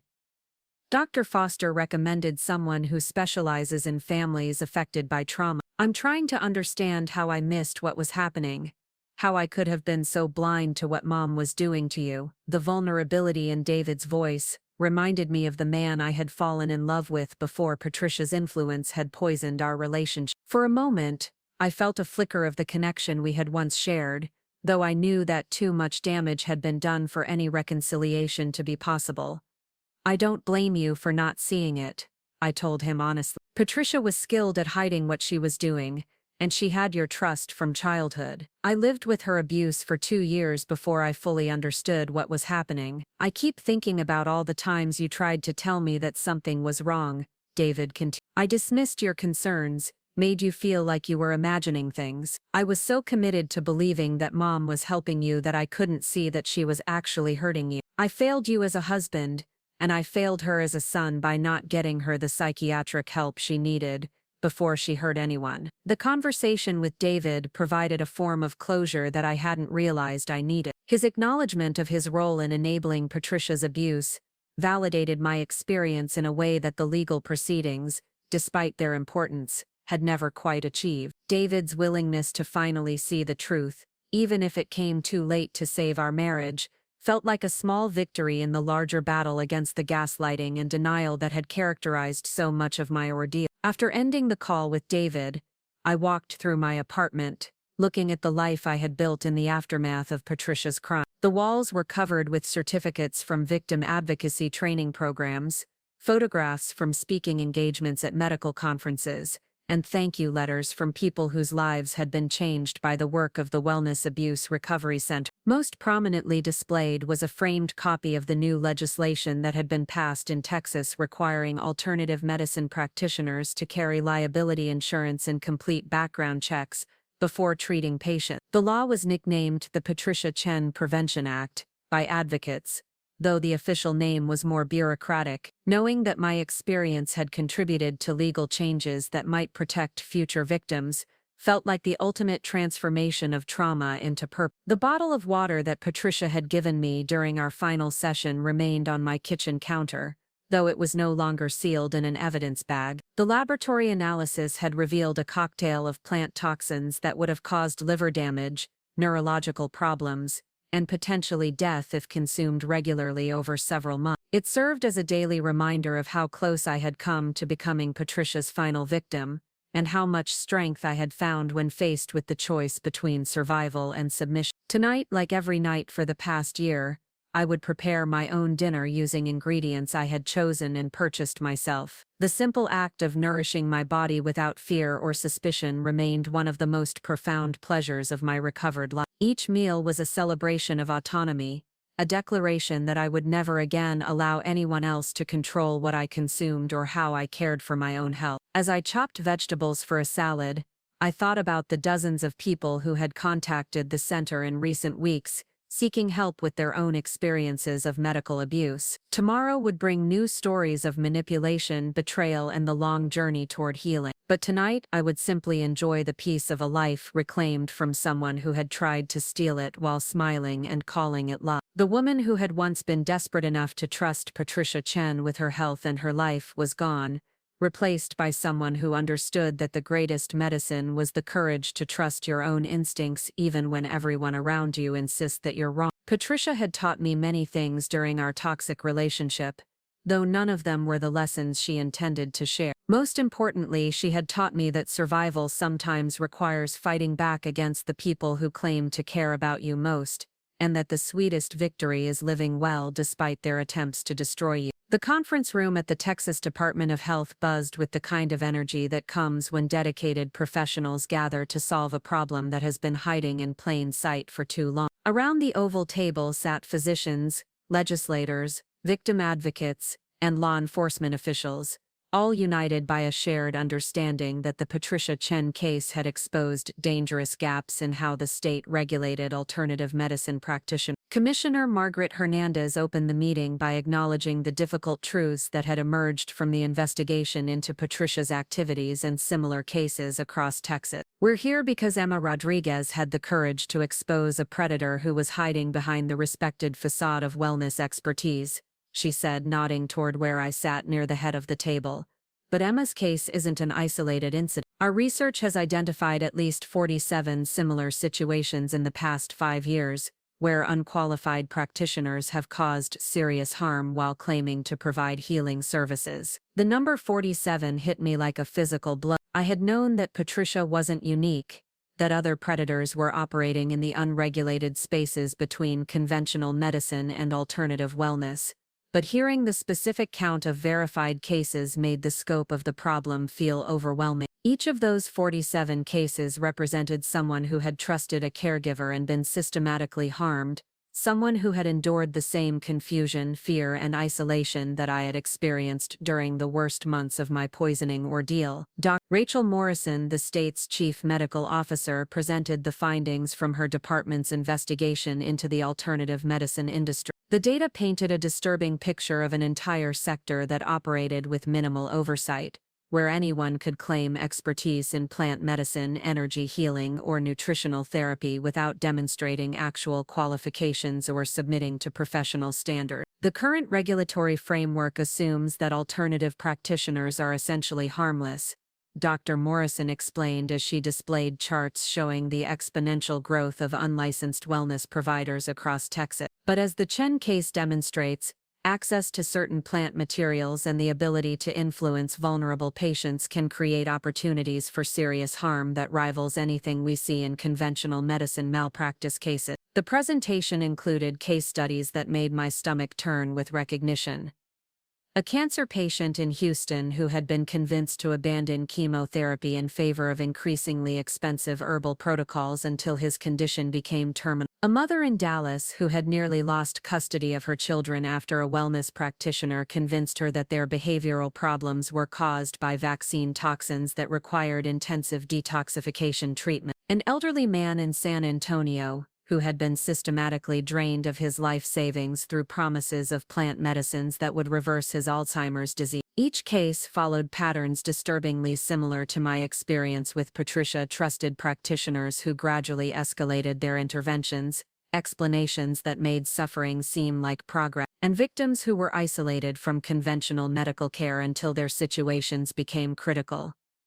The predators were skilled at identifying people whose desperation or openness to alternative approaches made them receptive to increasingly extreme treatment. Detective Williams, who had led the investigation into Patricia's crimes, presented data from the law enforcement perspective that revealed how difficult these cases were to prosecute. Medical abuse by alternative practitioners exists in a gray area where the perpetrators can claim religious freedom, cultural tradition, or simply difference of opinion about treatment approaches, he explained. Unless victims can prove intentional harm, prosecutors often struggle to build cases that convince juries that someone was criminally negligent rather than simply following alternative medical philosophy. The legal challenges were compounded by the fact that many victims were reluctant to come forward, either because they still believed in their practitioners' methods or because they felt ashamed about having been deceived. The stigma associated with being gullible enough to fall for medical fraud kept people silent, which allowed predators to continue operating while their victims suffered in isolation. Emma's case was unique because she had the presence of mind to document what was happening and create evidence that couldn't be dismissed. Detective Williams continued, "Most victims don't realize they're being abused until their health is severely compromised, and by then it's difficult to prove that their problems were artificially induced rather than naturally occurring." My success in exposing Patricia had required a combination of intelligence, courage, and circumstances that wouldn't be available to every victim. The recording equipment, the strategic planning, the ability to switch the cups without being detected, these were not skills or opportunities that every person being systematically poisoned would possess. The legal system needed to protect victims who couldn't protect themselves, rather than relying on individual heroics to expose dangerous practitioners. Attorney General Thompson outlined the legislative proposals that had emerged from the task force's research into medical abuse prevention. The centerpiece was a comprehensive licensing system for alternative medicine practitioners that would require background checks, professional insurance, continuing education, and regular inspections of facilities where treatments were provided. Additionally, the legislation would create a centralized reporting system where patients could file complaints about adverse reactions or suspicious treatment patterns. The goal isn't to eliminate alternative medicine, Attorney General Thompson emphasized. Many people benefit from approaches that complement conventional medical care. The goal is to create accountability and transparency so that patients can make informed decisions about their care while being protected from predators who exploit the trust inherent in healing relationships. The proposed legislation faced significant opposition from alternative medicine advocates who argued that regulation would destroy the accessibility and affordability that made their approaches attractive to people who couldn't afford conventional healthcare. Some practitioners genuinely believed that government oversight would interfere with traditional healing methods that had been used safely for generations in various cultures. James Martinez, a licensed naturopathic physician who served on the task force, addressed these concerns by emphasizing the difference between legitimate alternative medicine and the kind of predatory behavior that Patricia had exhibited. Real healers welcome accountability because they have nothing to hide, he said. The practitioners who oppose basic safety regulations are often the ones who know they couldn't pass professional scrutiny. The distinction between legitimate alternative medicine and fraudulent practice was crucial for crafting legislation that would protect patients without unnecessarily restricting access to beneficial treatment. The task force had spent months consulting with traditional healers, cultural leaders, and international experts to understand how other countries had successfully regulated alternative medicine while preserving its benefits. During my presentation to the task force, I focused on the educational components that would help potential patients recognize warning signs before they became victims. The workshops I had been conducting through the Wellness Abuse Recovery Center had identified specific red flags that appeared consistently across different types of medical abuse cases, regardless of the practitioner's stated philosophy or methodology. Predators rely on their victims' ignorance about normal healing processes, I explained to the assembled officials. They create artificial urgency, discourage questions, and gradually isolate patients from other sources of medical information. Education about these tactics is just as important as regulatory oversight, because informed patients are much harder to exploit. The educational campaign that emerged from the task force's recommendations would be implemented through multiple channels: public service announcement materials distributed through conventional medical offices, presentations at community centers, and partnerships with legitimate alternative medicine organizations that wanted to distinguish themselves from fraudulent practitioners. Foster, my therapist, had joined the task force to provide expertise about the psychological dynamics that made people vulnerable to medical abuse. Her research had revealed that certain life circumstances, recent loss, chronic illness, financial stress, or social isolation, created psychological states where people were more likely to trust practitioners who promised miraculous results or exclusive access to secret healing methods. Effective prevention requires understanding that victims aren't chosen randomly, Dr. Foster explained during her presentation.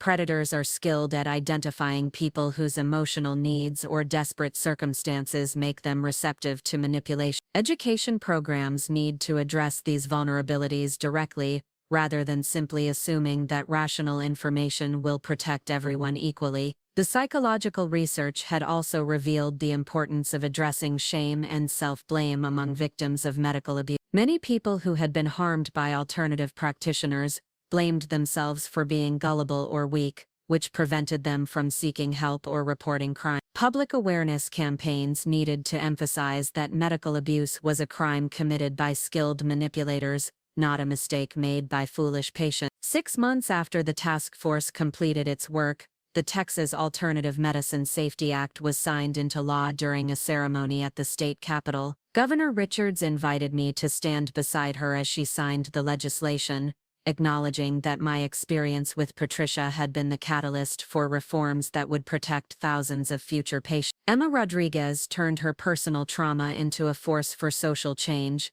Governor Richards said during her remarks. Her courage in exposing Patricia Chen's crimes has created a safer environment for everyone who seeks healing through alternative approaches. This legislation proves that we can protect people from predators without restricting access to beneficial treatment. The ceremony was attended by many of the survivors who had shared their stories during the legislative process, creating a powerful visual representation of how individual trauma could be transformed into collective protection. Standing together on the Capitol steps, we represented dozens of different types of medical abuse, financial exploitation, unnecessary treatments, dangerous drug interactions, and outright poisoning, but we shared a common commitment to ensuring that others wouldn't experience similar harm. The implementation of the new law created immediate changes throughout Texas's alternative medicine community. Hundreds of practitioners voluntarily enrolled in the certification program,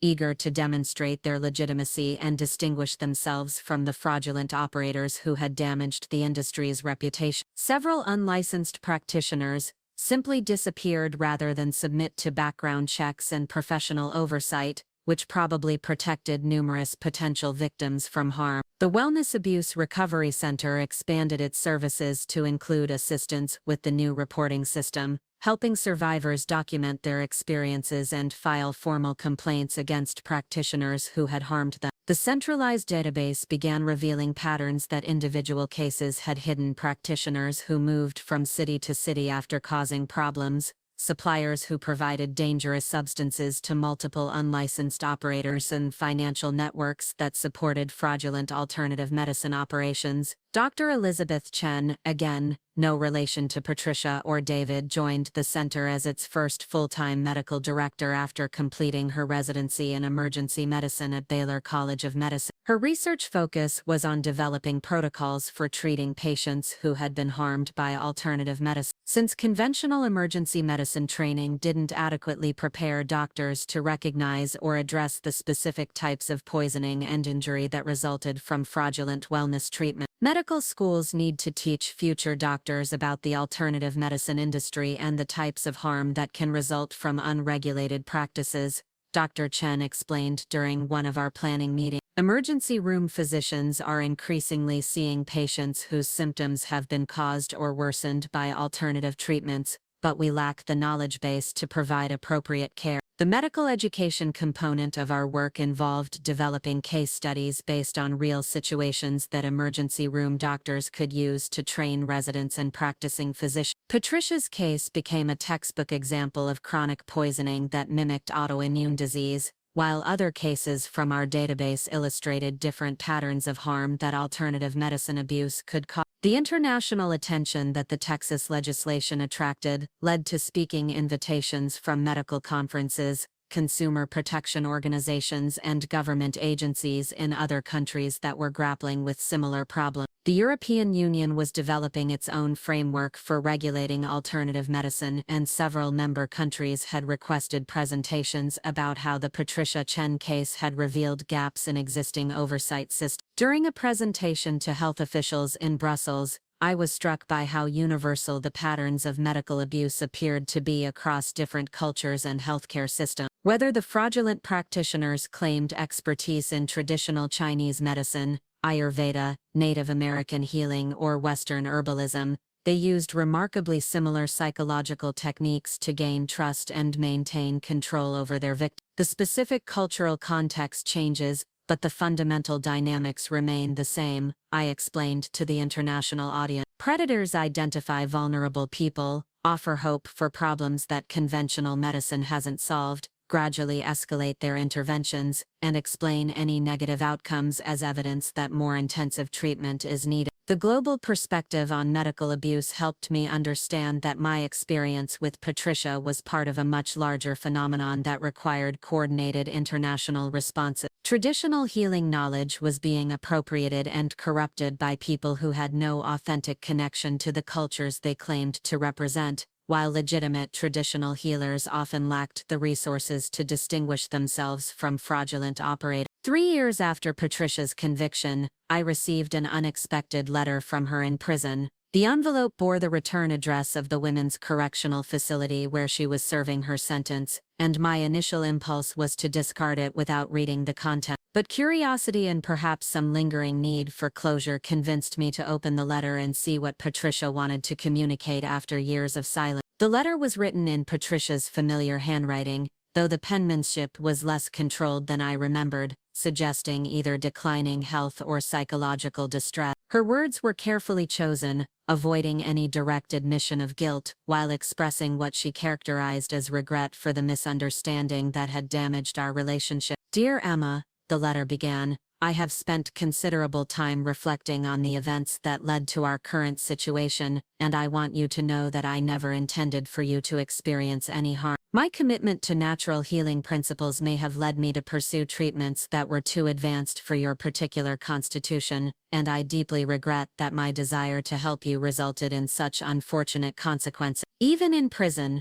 facing the reality of a 25-year sentence, Patricia couldn't bring herself to acknowledge that she had deliberately poisoned me. Her letter maintained the same delusional framework that had characterized her defense during the trial. She was a dedicated healer who had made mistakes in judgment, not a predator who had systematically abused someone who trusted her. The letter continued with Patricia's reflections on the alternative medicine industry and her belief that the regulatory changes in Texas were misguided overreactions that would prevent legitimate healers from helping people who needed their services. She expressed particular concern about traditional plant medicines being restricted or banned, claiming that ancient healing wisdom was being suppressed by a medical establishment that profited from keeping people sick. "I hope that someday you will understand that everything I did was motivated by genuine concern for your well-being," Patricia wrote near the end of the letter. "Perhaps when you have gained more life experience and perspective, you will see that the healing crisis you experienced was actually your body's attempt to purge the toxins that conventional medicine had failed to address." Reading Patricia's letter was both disturbing and oddly validating. Her continued denial of responsibility confirmed that she was exactly the kind of delusional predator that the new legislation was designed to identify and stop. Her inability to acknowledge reality even after conviction demonstrated why victims couldn't rely on conscience or shame to protect them from practitioners who had convinced themselves that harmful actions were actually beneficial. I shared Patricia's letter with Dr. Foster during one of our periodic check-in sessions, seeking her professional perspective on the psychological mechanisms that allowed Patricia to maintain her self-deception even in the face of overwhelming evidence. Dr. Foster's analysis helped me understand that Patricia's denial wasn't simply stubbornness or manipulation, it was a psychological defense that protected her from confronting the magnitude of the harm she had caused. For Patricia to acknowledge that she deliberately poisoned you would require her to completely reconstruct her identity and accept that she's a person capable of profound evil, Dr. Foster explained. Her mind protects her from that realization by maintaining the delusion that she was always trying to help even when the evidence clearly contradicts that belief. Understanding the psychology behind Patricia's continued denial helped me process my own lingering anger and achieve a deeper level of emotional closure. Patricia wasn't maintaining her innocence to hurt me further, she was maintaining it to protect herself from a truth that would destroy her self-concept. Her delusion was both pathetic and dangerous, but it was no longer my responsibility to penetrate or respond to it. The 5th anniversary of my final healing session with Patricia fell on a crisp autumn day that reminded me of the weather on that terrifying afternoon when I had switched our cups and watched her experience the effects of her own toxic preparation. I marked the occasion by visiting the memorial garden that the Wellness Abuse Recovery Center had created to honor victims of medical abuse who hadn't survived their encounters with fraudulent practitioners. The garden contained flowering plants that were specifically chosen for their healing properties when used appropriately by qualified practitioners: chamomile for calming anxiety, echinacea for immune support, lavender for promoting sleep and relaxation. The irony wasn't lost on me that the same plants Patricia had used to disguise her poisons could provide genuine benefits when used by people who understood their properties and respected their power. Standing among the memorial plants, I reflected on how my life had been transformed by the experience of surviving Patricia's systematic abuse. The woman who had once been desperate for maternal connection and willing to trust anyone who offered care, had been replaced by someone who understood that the most important healing relationship was the one you developed with yourself. The Wellness Abuse Recovery Center now served clients in 12 states and had helped expose dozens of fraudulent practitioners through its reporting and investigation services. The educational materials we had developed were being used by medical schools, consumer protection agencies, and alternative medicine organizations that wanted to demonstrate their commitment to ethical practice. Most importantly, I had learned to trust my own instincts about my body, my health, and my safety in ways that no external authority could compromise. The hypervigilance that had initially felt like a burden after escaping Patricia's abuse had evolved into a healthy form of self-advocacy that served me well in all areas of life. That evening, I prepared dinner in my kitchen using ingredients that I had chosen freely, without fear or suspicion, but with an appreciation for the simple miracle of nourishing my body safely. The bottle that had once contained Patricia's poisoned water was long gone, replaced by symbols of healing and growth that reflected my journey from victim to survivor to advocate. As I ate my meal in the peaceful sanctuary of my own home, I thought about the hundreds of people whose lives had been changed by the work that had emerged from my experience with Patricia Chen. Legislative reforms, educational programs, support services, and increased awareness had created a safer environment for people seeking alternative approaches to healing. The greatest victory wasn't Patricia's imprisonment, though justice was important. The greatest victory was knowing that my experience of systematic abuse had been transformed into protection for others, that my survival had created meaning beyond my own healing. Patricia had tried to destroy me while claiming to offer salvation, but ultimately her crimes had become the foundation for saving countless others from similar harm. Tonight, like every night for the past 5 years, I would sleep peacefully in a bed that no one else controlled, in a home where every choice about food, medicine, and care belonged entirely to me. The woman who had once consumed whatever Patricia offered while hoping for healing had become someone who knew that the most powerful medicine was the courage to trust yourself, even when everyone around you insists you're wrong. Patricia Chen had taught me many lessons during our toxic relationship, though none of them were the healing wisdom she claimed to possess. Most importantly, she had taught me that survival sometimes requires fighting back against the people who smile while they hurt you, and that the sweetest revenge is building a life so authentic and purposeful that their attempts to destroy you become the very foundation of your greatest achievements. Up next, you've got 2 more standout stories right on your screen. If this one hit the mark, you won't want to pass these up. Just click and check them out.